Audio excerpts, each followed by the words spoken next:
Ruby, happy Tuesday. Happy Friday, because we're Happy releasing on Friday, Tuesday. so I got to fake that. No, happy Tuesday. Happy Friday in the future. God, this really feels AI generated. I was making that joke that you were AI generated. I'm like, now it really feels like you're not real. You know what I mean? Seeing the It's just because mistakes. Ruby is simple. I lack personality and I'm a shallow concept. And so that's how you know. Yeah, Connor, you're out of all people, you're the shallow one. You are the shallow person in this room. Thank you. Actually, now, You're these welcome. AI models are getting so good now. I'm like, man, I should be more like them. Like, I should have some personality, some depth, Yeah. some intrigue.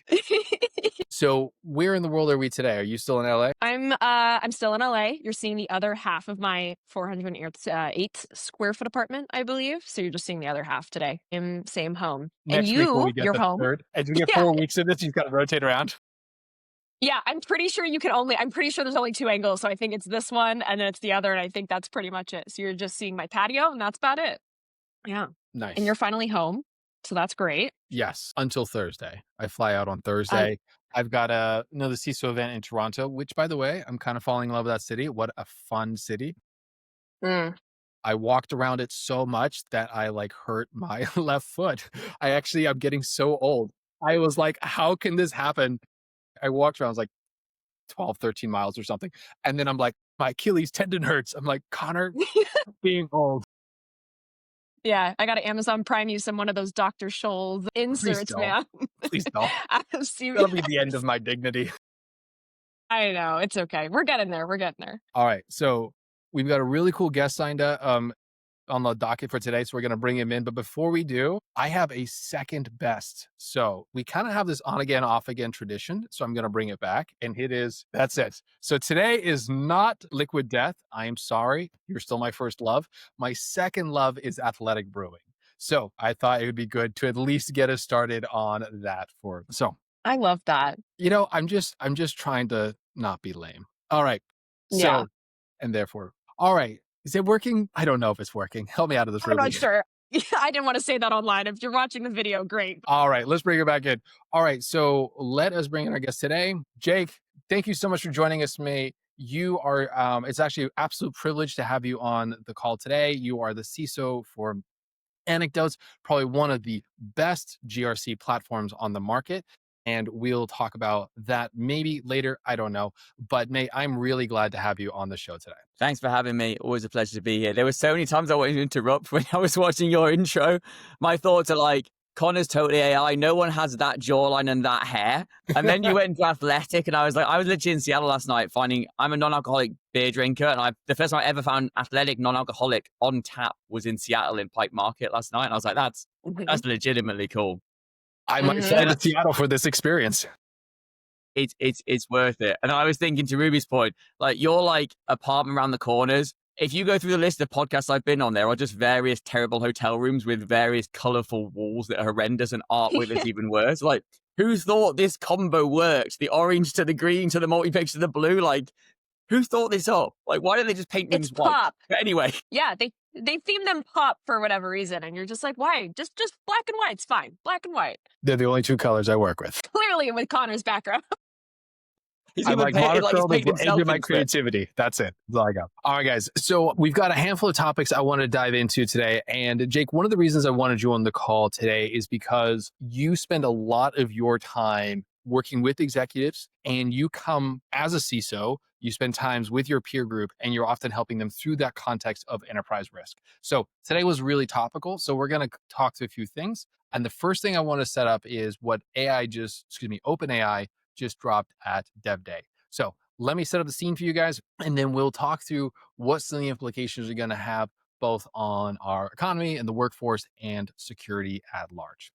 For those who are listening who haven't heard what OpenAI just dropped, let me give you some context. So OpenAI has just launched AgentKit, and it's positioned as a complete set of tools to both build and ship agents much faster. So it is this translation of the agent UX, the orchestration layer underneath it, an easier way to get into dev team. So ultimately what's happening here is OpenAI has created a platform that enterprises can use to start adopt very quickly. And they are building an end-to-end visual workflow when they're also giving you enterprise level tools for like tracing, and we're starting to see some security capabilities, which we'll talk about in a second, around controlling MCP servers. And so I think really there's an upside here of both speed, and there is an upside of speed where you can have better proof of value. There's a security risk where there's going to be silent sprawl. So before I start giving out my perspectives and my opinions on this, I just wanted to maybe, Jake, hand it over to you and just talk a little bit about when you hear something like OpenAI putting forth a platform for building agents to enable enterprises to move their workloads to OpenAI's platform. What are your thoughts about that? And what do you think is going to mean for security leaders who are reading this and coming to terms with this new announcement? I mean, that's like a 5,000 word essay, and you went straight to AgentKit off the bat to something which is deep and controversial and new, but cool. Look, there's a whole load of stuff in this. In one part of me goes, this is the future, it's amazing. It's the end of glue code. For those who don't know what glue code is, this concept you have to write all your integrations to various APIs at this point in time, and it's long and it's complex and it's fiddly and it's like a house of cards, right? So one part of me goes, this is great. Like, we're getting a de facto like standard, maybe it's the USB-C of AI, right? This is a good thing. Part of me then straight away goes to, once you've got a de facto standard that somebody owns, that's dangerous. So this is owned by OpenAI. So if you build in this, then what the hell do you do if you want to get out? You're kind of like, forget my USB-C analogy, you're back in Apple world. You've got a lightning cable. If you want to change, you can't charge it any other way. So that makes me slightly nervous to begin with. I think that the AI agentic world should be open source as much as possible, and therefore it should be based on ubiquitous open technologies and not on things that are owned specifically by OpenAI. So that makes me nervous to begin with. I think if you go beyond that, you start to ask deeper questions, right? About what does this really mean? Anyone who's spun up and used Replit before, like, knows that the concept of actual natural language coding is heavily falsified. Like, you can't just go into Replit, spin something up, drag and drop, and it works. It doesn't work. The reality is you still need to have coding experience to debug and make it work and make it function. And I think that when you get to a point that you're using visual workflows and using drag and drop technologies, you're just kind of masking fragility, like what is actually happening under the cover that you can't see. This whole, you talked before we came online about like the risk of like poisoning, like the risk here is deep and is like permeating through everything. So there's this massive trade-off here between, this will allow people, the same way as like the early launch of Replit and other natural language coding tools did, the ability to do stuff that you couldn't do before, like the technical competency, knowledge, and time or bandwidth. So there's an ease there, but you're kind of trading it off with security firstly. Like I said, there's all kinds of issues here. And then observability. I guess like you've got to dig into that and go like, how do you know if you've got an MCP server in the back end, which effectively acts like an kind of airline controller? Like, how do you know who's permitting what, why it was permitted, how it worked? Like, there's so many things here that you're going to want visibility into to be able to monitor and make sure there's efficacy as well as security in them. The whole thing sounds great on the surface level, but I'm sure I'm not the only CISO sitting there thinking, this is absolutely terrifying, because people are going to develop at a rate of knots and connect APIs all over the place that I can't see or control. That's a really good point. And I really like this idea. Like, we just need to dig in much deeper too, because a lot of the risk is going to be hidden. So if I can expand on what you were saying there, correct me if you think I'm wrong, but it's like, if we look at our baseline third-party risk management conversations, it's like, show me your ISO 27701, show me your SOC 2. Okay, sure. OpenAI checks all those marks. It has nothing to do with your enterprise risk. Your real risk here is when you start to build out these workflows. What data is it touches? What identity is it using? What access is it going for? What decisions is it going to make by itself? And what actions then are facing your customer, your business decisions, your logic? And you mentioned earlier the traceability needs for that, the explainability needs for that. So there's some really important things that are showing up here before we just jump into AgentKit with both feet. Or any platform. Again, I'm not knocking AgentKit. Like, this is the same thing for any other platform where you're doing agent. You also just opened up the blast radius massively, right? That's worth considering. We think about resilience. We think about like protecting ourselves from a breach, or this kind of concept of assume breach and prove otherwise. Like, your blast radius now is huge. So Ruby, what are your thoughts when you look at this, right? You can imagine a world where this is really transforming how work is. Well, it's not a novel concept. It's like, but an extension of the journey that we're on, where workloads inside the enterprise are getting changed. Yeah, I'm when I saw this yesterday, my first thought was that this is going to spread like wildfire, right? Like, everyone's going to jump on it, I think, for the most part.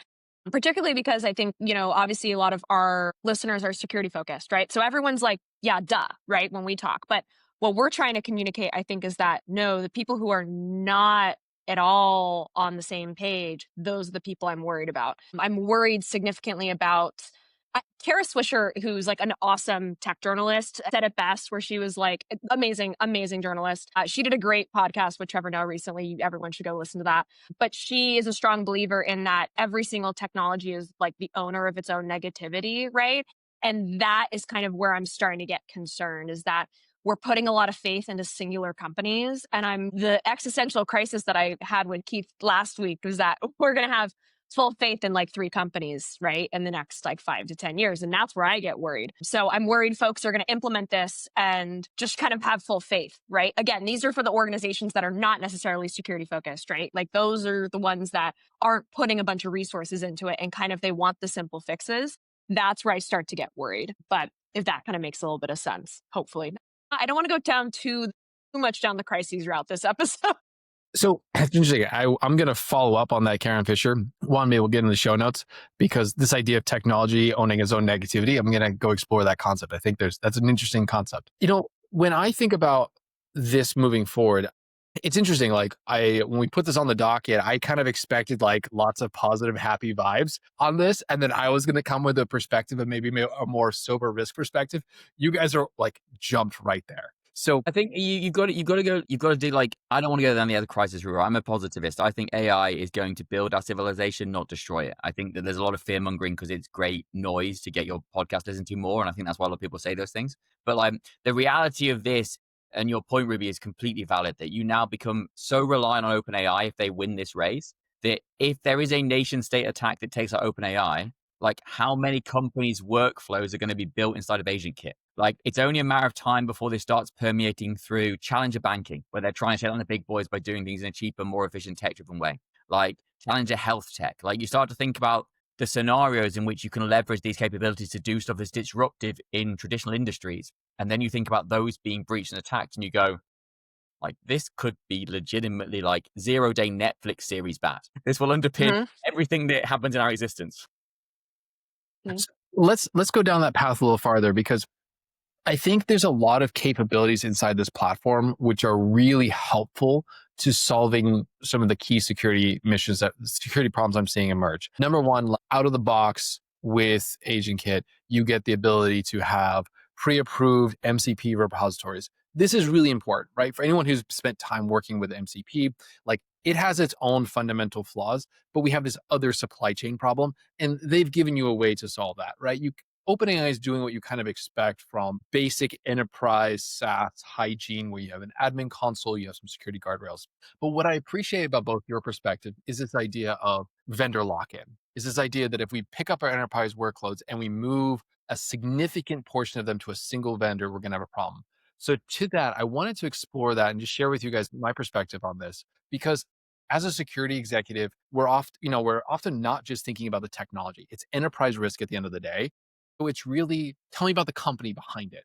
So I spent a little bit of time like looking at where is OpenAI financially in this journey. So we should be really clear-eyed about this as a security leadership community, that when we're building and moving enterprise products or enterprise workloads on top of OpenAI stack, we're taking on their operational and financial risk in addition to the technology risk.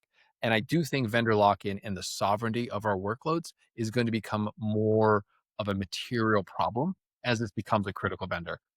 This is where I want to share with you guys. I'm looking at some of the numbers here. So if we look about like OpenAI's finances, OpenAI has massive multi-year compute deals already in place. So they've got hundreds of billions of dollars committed across cloud and chip providers. Oracle, they've already committed to $300 billion over the next decade, starting in 2027. NVIDIA, they've got a commitment for a 10 gigawatt expansion. AMD, they've got a 6 gigawatt expansion. CoreWeave, there's $22 billion in contracts already signed. While these are phased multi-year deals, it's not money that AI has today. And I think this is really important for us to keep in mind as we think about enterprise risk. These are obligations to partners that stretch over the next decade. And if we think about it like in today's terms, every analyst thinks that OpenAI is going to lose $10 billion in 2025, which is a staggering amount of money. So when I think about a platform change like this, we see OpenAI spending on national infrastructure scale, well, its revenue is still far behind. So while I don't see this like immediate crisis, we do see this emergent risk. And I think there's this concentration risk to both what you guys were saying as well. So again, I'm not going to bet against OpenAI. That would be a foolish bet. But I think if there's an enterprise looking to make a migration of material workloads to OpenAI, we do need to ask ourselves the prudent questions of like, will the funding be there in a couple of years because they don't have the cash today? Is OpenAI going to start extracting higher rents from enterprise customers through the form of higher compute or agent costs? If we start putting advertising in ChatGPT, what does that mean for our customers? On the front end of this thing, I don't know. And of course, every few years inside the US, we have major regulatory shifts. So what would that mean if there's a huge concentration on OpenAI? Questions I don't have answers to, but I think, it would be prudent from an enterprise perspective for us to start asking these questions. I mean, I think there's the one point out there, which I'm sure if I say this, I'm going to get argued with heavily, but like OpenAI's valuation at 500 billion, which just happened literally like today, right? I think they got revalued.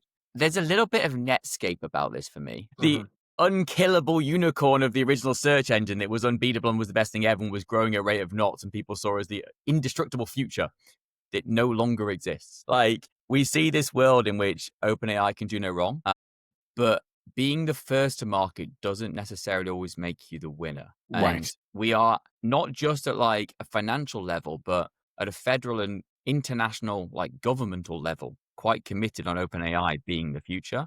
Like, if this doesn't work and they're built on a locked in platform, not to go to doomsday, but like there are big problems there. This is not simple technology you can shift and move from. Like, if you're overcommitted to one platform, it doesn't work out. There's real questions about sustainability. When you move a workload and you use an agent to like take the action on the workload, or you're just using a traditional LLM model, there's an incredible amount of energy that's put into refining those models to get the outcome that you want. You can't hot swap the models under the hood. It is a very high change cost once you make these migrations. So again, that is something we should be factoring in when we're in our AI governance meeting and we're like, let's move this workload to XYZ platform, whether it's OpenAI or something else, right? Like, we need to have a plan for resiliency for our enterprises that aren't dependent on a single vendor. And I think that's where I get worried about, because you guys are obviously great in the space, right? But I feel like there's I talk to a lot of people who know nothing about security, right? So I'm worried about the people who are going to just trust everything again, right? There is no resiliency. And I think that's the concern. I have no qualms at all with AI. I have no qualms with OpenAI. I know a lot of the teams there, and I think they're doing great work. I'm worried about, again, everybody else. I think that's where I'm getting concerned. It's not even everybody else. For me, it's resilience on a human level. Like, and I don't mean people. Yes. I mean like competence and knowledge. I know in my company who knows what happens under the hood. Like, if shit happens, I know who to go to and say, why is that there and why did that happen? And they will understand. If you build on drag and drop visualized agentic workflows, do we die? Then there's no guarantee that anyone actually knows how it happened. Wait, did I drop? And I came back mid-sentence. Right? Yes. You're back. Let me reverse a second. Hotel Wi-Fi, go figure. So my point was like, if you haven't built the technology, if you're relying on the kind of drag and drop kind of Lego block kind of approach to agentic AI, then when things don't work, like, how do you know what went wrong?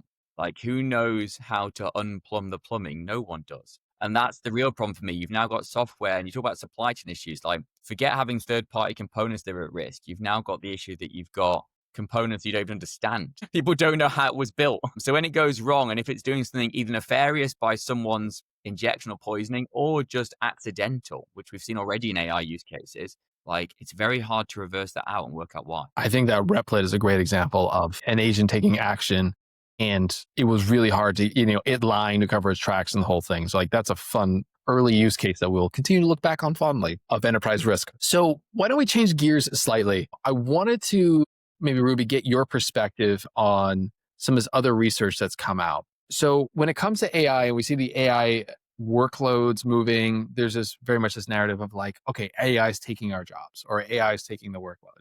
And I think there's more nuance needed to that. But what I really wanted your perspective on is the Budget Lab from Yale just put out a new analysis. So let me set this up for you. And then I want to get some perspectives from both of you on where we think AI in the workforce is coming together. So we do see like there's these two narratives that are starting to clash. You got one side, like we have headlines say that AI is freezing hiring, and the other, like Yale's budget labs, is saying actually they weren't able to find that AI driven disruption, AI was disrupting our employment since there has been no disruption since ChatGPT's launch. Meanwhile, we're seeing these other ones that go back and forth. So there's this idea that coming out of Yale's budget lab, which is hiring at right now is at the hiring levels right now mirror or match that of the 2009 coming out of the great global recession. And we're seeing like we're in that moment, but they were unable to directly tie it to AI. So I am kind of curious your perspective of like, do we think it is AI eating jobs that's causing this moment? Or is it like basically this is just the larger macro trends that we have with increased interest rates and we in the US we now have tariffs, which is leading to uncertainty for most of the economy and like buying and selling. So is it those macro trends that are really kind of cooling hiring? Or is it AI or is it some combination of the two? You could argue it either way, and somebody's going to say you're wrong either way. It's my honest answer. My personal take is it's the latter. There's been a lot of, it's really unfortunately also very difficult to talk about this without being political, right? Like there was a lot of chaos though the last 12 months. That's the reality of it, right? People last December thought, oh my God, hiring's gonna be crazy in January. We're gonna do great. And then nothing happened. Everyone kind of panicked. We saw a lot of layoffs and then people got scared, right? And then the last, couple months kind of got better. And then when Fed cut rates, you know what I mean, whatever that was 2 weeks ago, right? That's kind of where things started to get a little bit better and people started to feel a little bit of relief. I think what I've seen, at least in terms of trends, is that people are going to use whatever is relevant at the time as like this is the reason why we're riffing all these people, right? And like I see this all the time with big companies. And again, it's not no shame. Like, I don't know the amount of stress that like a CEO of Disney deals with, but like when they're like, we're financially struggling, I'm like, no, you're not. You're okay. You know what I mean?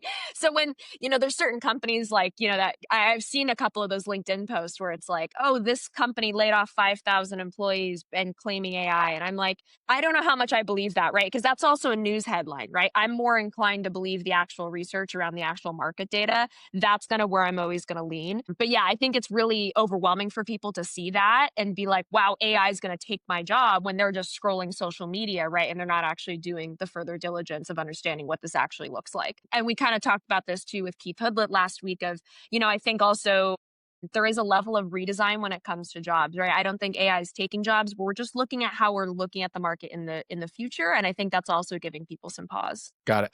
When I think back on the episode, the recording that Stu and I did with Daniel Miesler, Black Hat, which we released a few weeks ago, he talked about something similar to that. The idea that like it actually doesn't matter if it's the AI changing the jobs. It's actually a really nice out for the executive teams and for the specifically CEOs. They get to collectively say to themselves, we're all in on AI. How progressive are we technologically? We're so efficient. And it gives them an opportunity to reduce burn. And it's basically an excuse for that. Daniel holds the premise that the ultimate employee count at any company is 0. And if the founder could just do their thing with no employees, they would. So Daniel holds that perspective, which I think would start to line up with what you're saying, Ruby, which is it's more these macro trends and AI is just this technological expression and momentary excuse is the wrong word, but a label they can put on it to give cloud cover to their decisions. But Jake, what's your thoughts on this? I think there's a small downside and a lot of upside. Like I'm with Ruby. I think that whatever is the hot trend is what the reason that we rift all these people. That's all that ever happens, right? It's just blame it on whatever's in the headlines right now. And since the whole world's terrified of AI taking their jobs, it's an easy get out clause. The only concern I have is that most of the replacement work by AI or agentic workflows is a tier 1 or entry level. And I worry what that means for the future, not because I care about tier 1, but because I care about what happens when I retire. Like who replaces me? Like if you've never had the foundational skills of entry-level pen testing, entry-level SOC, entry-level GRC, if you don't know foundational skills, but you came straight in as like an orchestration layer, like how do you understand once you're in a leadership role, how to actually do those things? So I worry for future leadership competency. But then on the other side, I look at it and go, I think there's 3 key points which people seem to miss when they go down the kind of like, let's just find some clickbait things to say. I think one is this isn't new. like DevOps, IAC, or infrastructure as code. Like, this stuff's happened before, right? It didn't eliminate everyone's jobs. People just changed. So instead of everyone putting in those entry-level jobs, we grew this massive industry in orchestration. Like, SRE teams didn't used to exist, and suddenly they were paid a fortune. We had a bunch of them. Like, there's all kinds of roles which just changed and altered. I look and go, yeah, maybe tier one entry-level work will go, but you know what? There'll be a lot. I mean, a serious amount of agentic like oversight or agentic orchestration roles. The person who comes in and says, we've got this entry-level SOC or entry-level GRC or entry-level blah, blah, blah work going on. Let's bring someone in who oversees that, understands it, digests, and does it with the content. The other side of me says, like, anyone who's run a security team knows that we spend half our time identifying issues and none of our time actually fixing the issues because we have no bloody time to fix them. So I look at this and go, actually, it's an opportunity. If I can go and deal with all that crappy manual work at the bottom that takes all the time, and then I can layer agentic tech on top to go, actually, let's now prioritize from that what can be fixed and look at workflows and pathways how to fix it. I can start actually maturing my security posture. Like, I can stop talking to the board about the risks and start fixing the risks. So I look at this and go, yeah, there's some downside, and yeah, it's been used as an excuse. But actually, if you're just smart coming into the hiring market right now, learn competencies around MC, like learn competencies around agentic. Come in and say, I'm entry-level security analyst. I am going to provide agentic oversight and orchestration. And from that, I'm going to create my pathway upwards into security, into CISO or engineer, whatever you want to do. Like, there is a bigger upside than downside here. We just like being pessimists as a world. I think to add on that, I'm gonna cut you, Connor. I had a question right away. I think the hard part, though, and I would agree with you, is that I'm worried about who's going to be next, because from a hiring perspective, nobody's willing to train, right? And so we're seeing a lot of the amazing people, right, who want to stay in IC roles because they just don't deal with they don't want to deal with the BS of people management, right? So if I'm thinking this from like broader organizations and broader hierarchies, these guys just don't want to mentor because they just don't want to deal with the politics. So now we're stuck in this churn of like, there's a bunch of people that are trying to get into the industry that physically can't. So I talk to people all the time where they're trying to break into the industry. They're trying to learn AI. I know guys that are like great AppSec guys that are just trying to like learn AI just to like get a job right now, right? So like, I'm always curious from like a CISO's perspective of like, how are entry level people even able to get into this anymore? Because they are struggling. They aren't like, just because you know a little bit and you're able to provide that oversight, it's like not enough. You know what I mean? So what I'm getting literally worried about is just nobody's going to be able to take over. I'm going to piss off a lot of people in the things I say at this point, but who No. cares? Let's go with it. I think there's a whole load to unpick there. I think people who don't want to train shouldn't be in leadership roles. If you're in a leadership role and you don't want to mentor, get the hell out of the role, right? Like, my biggest success criteria and the thing that I'm proudest of is the amount of people I've put into CISO roles in my career. And that's the number that I stand by as my most important KPI, right? The people who have left me and gone to become security leaders. So I think that's fundamental number one. If you don't want to mentor, you shouldn't be in this role, and the person who put you there made a mistake. That's the issue here. The second one says, well, actually, go find the people who want to mentor. There isn't no people who want to do this. If you're at that entry point level, put some work in. Blasting your resume across 10,000 like individual applications is not you trying to put effort in. Going try and learn some AI is not you trying to put effort in. Like, thing to stand out now, you have to go back to traditional networking, like physically being, like actually talk to people, actually make an effort. I fundamentally disagree with the fact that the market's shrinking. Like, I talk to leaders right now and we are terrified the shit of AppSec. Like, every breach that's happened, all been related to supply chain, it's all been AppSec. Like, that scares the damn life out of me. And there'll be more jobs in AppSec, not less. Like, that's where we're going to hire. GRC and GRC engineering is the buzzword of the day. Like, people are hiring that. Like, those roles are open all over the place. What people need to do is actually go, look, what is the skill set I need that's going to be relevant, and why is it relevant to the company I'm applying for? Forget applying for 1,000. Go find 5 or 10. Learn the skill set that's specific to that problem that you know they've got, which is usually not that hard to find. And then make a direct approach that's real and legitimate and like builds on relationships. Like, I just don't see this. Like, we've been saying this for so long that there's too many people, there's not enough jobs. Like, to your whole point of like, you can fire because you can blame on AI. We've had an existential crisis of like either a lack of or too many people for the last 10 or 15 years in security. And it just swings and you see one side. Yeah. All those But BS. to be fair, I don't think the market's shrinking. Sorry, that was not the point that I was trying to make. The market's not shrinking. It's just there's this constant mismatch of what people are asking for and what people are trying to provide, right? I think that's kind of where the stress is that people are trying to figure it out just as much as people are also trying to figure out how to hire now as well. I'm seeing that stress at least all the time from both sides. But the jobs are there. The jobs aren't like disappearing in the thin air. But I say there's two parts to that problem, and I've seen this problem a lot, and I've helped a lot of businesses try and fix this. I think one is a leadership issue. So as a CISO, you have to learn to define what you want. Like we go and give this like bizarre, really super vague JD to like HR, and then they write this even vaguer JD that they can't look out from what we've just said, and then no one matches the application. They're like, oh, we just can't find people for these roles. There's not enough people. Like, that's BS. It's not that you can't find people. Yeah, You wrote a really bad JD. Like, exactly. because you didn't actually know what you wanted. I've got to the Yeah. point where I'll like find a few people I've hired several times and go to the recruiter. Look, they don't work for us anymore, but meet this guy or this girl and like talk to them. And that's who I want to hire. Like there is no specific skill set. I want someone that fits that mold. It's very hard to write that JD, but like the reality is that security leadership now, it's got so broad. Places super deep and other places super shallow that it's very hard to say this is the person I want. What I really need is someone who's got the attitude, the competency and skill set to learn, the desire to adapt, and the resilience to face challenges in the immediate and long term. Like, and I need to go and search for that person with a very broad and open JD that says that we'll get people in front of us who can demonstrate competencies. Like the reason that there's a mismatch is because the CISO doesn't know what they want to hire. HR and recruitment are not built to write your recs for you. They just make it into a sexier, slightly more glamorous version to post to the public. And people are then trying to match themselves to a skill set that doesn't exist. I can digress with him a ton. So Jake, what I liked about what you just said there is every single attribute that you were looking for in someone that you would hire is something that you would find within 15, 20-minute conversation in person. 100%. And that really underscores your advice of anyone who's looking to move around in this industry, get in front of people.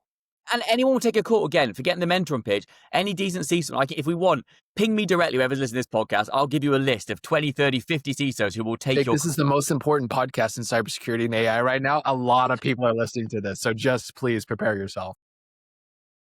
I can give you a list of people who, myself included, who will take a call. Like I might not have a job right now, but I will listen to like what you've got to offer and tell you who might, or like give you some guidance on where you should steer yourself. Like we want people to succeed in this industry. We don't want people to fail and turn away.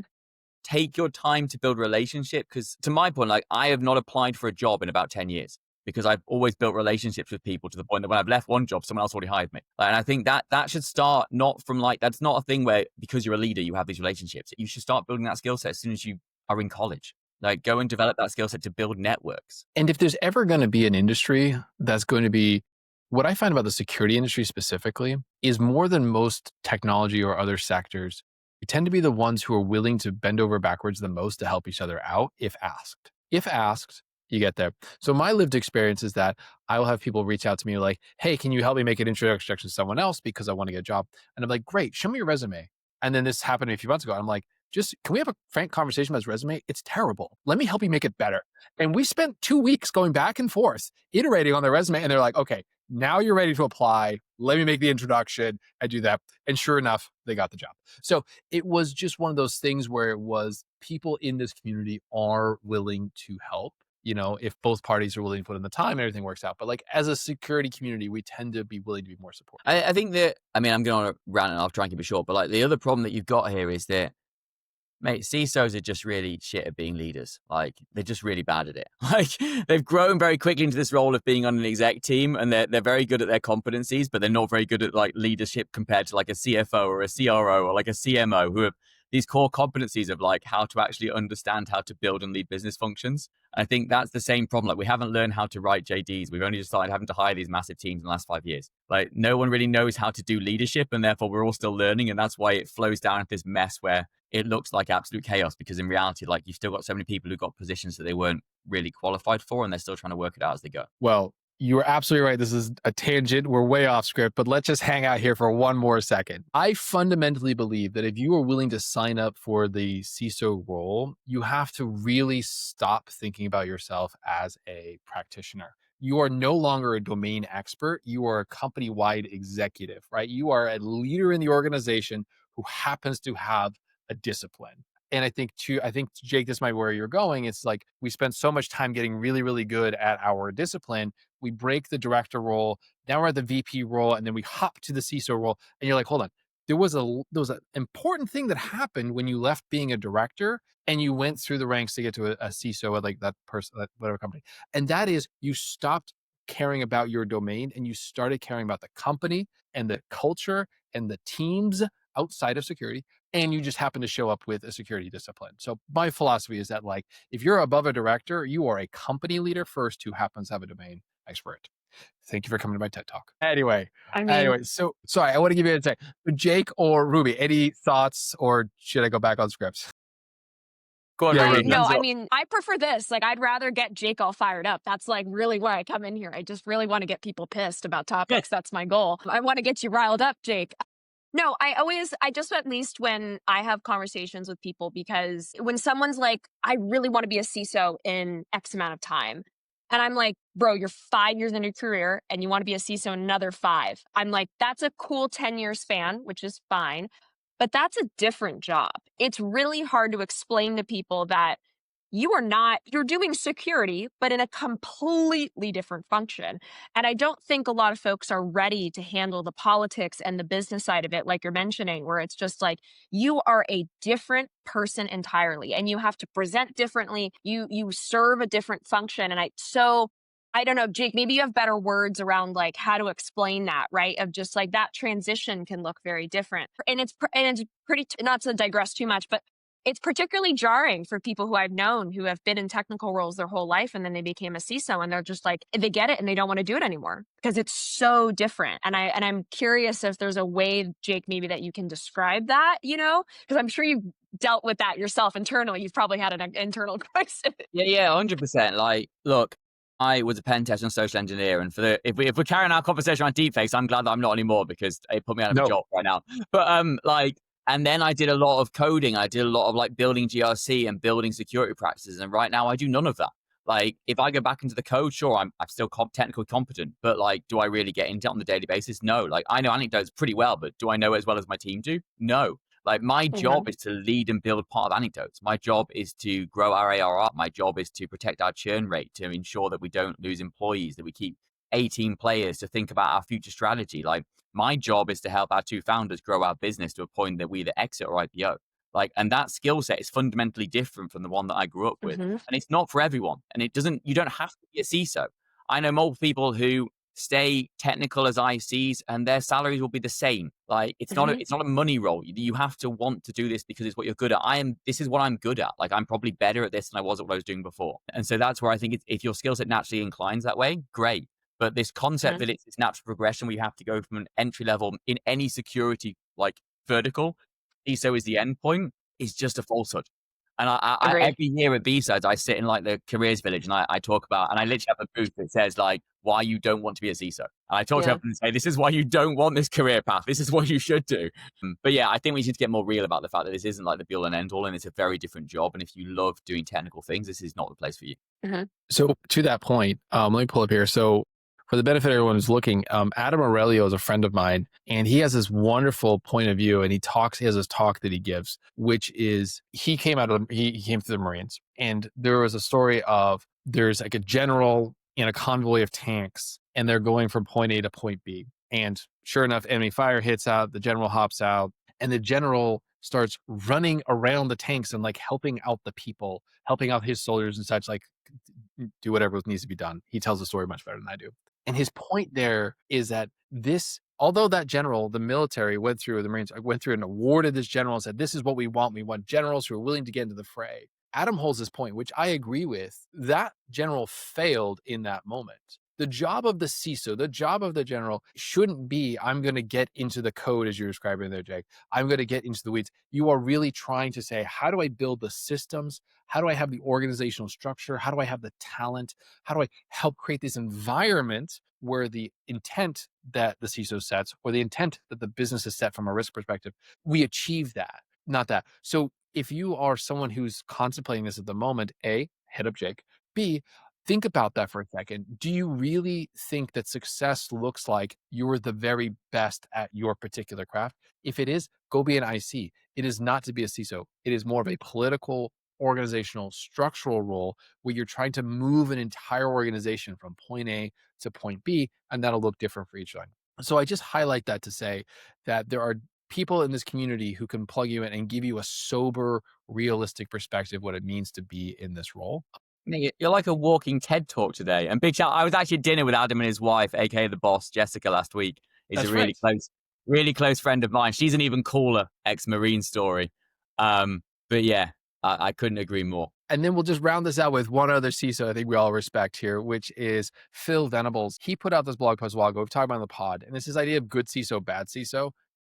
Jake, it's everything that you're talking about makes a good CISO. And like, we need to step when these bad behaviors come into good behavior. So if anyone's listening to this and you haven't read it yet, highly recommend it. I'll make sure it's in the show notes. Good CISO, bad CISO. All right. So that went way off script.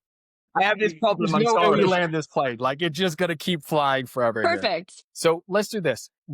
As is tradition with our podcasts, we drop them on Fridays.